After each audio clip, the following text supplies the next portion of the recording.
How much of the total retail sales in the United States is occurring online? Go ahead, take a guess. 30%? 50%? Maybe even 75%? Actually, in 2017, it was slightly less than 10%. But you wouldn't have thought that if you'd just been reading the news headlines.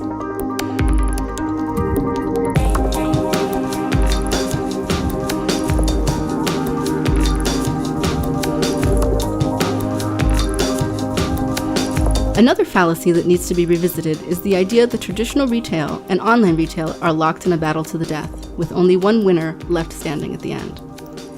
Instead, most consumers have shifted towards a mix of traditional and online retail shopping. This is reflected in the shift of many traditional retailers towards omni-channel marketing initiatives to synchronize their online and offline offerings.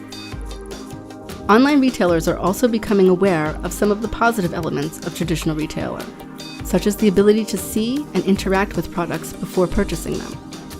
In the last few years, Amazon, Warby Parker, and Bonobos are just some of the online retailers who've been entering the traditional retail market by developing physical stores. One way to blend the lines between the two sides of retail is to incorporate technology into traditional retail. There are a couple of trends that are also helping to accelerate this. The first is that the cost of technology has continued to decrease. Additionally, new technology is hitting the market faster than ever before, which means that it's out there and waiting, you just have to try it. As the U.S. Bureau of Labor Statistics outlines, the cost of technology, besides cable and satellite, have been decreasing since the late 1990s, and there's no reason to think that these trends will change in the future, meaning technology will continue to become more affordable.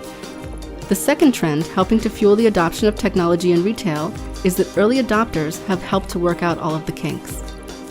A smart retailer should be on the lookout for the lessons that have been learned from these companies. The latest trend is the growth of all-inclusive technology systems. These systems allow the customer to purchase all of the necessary hardware and software components from one company. Most retailers are aware of the need to incorporate more technological elements into their stores. Where they struggle is how to pull it all together into something that makes sense and helps the consumer. Fortunately, the next few sections will provide some concrete answers.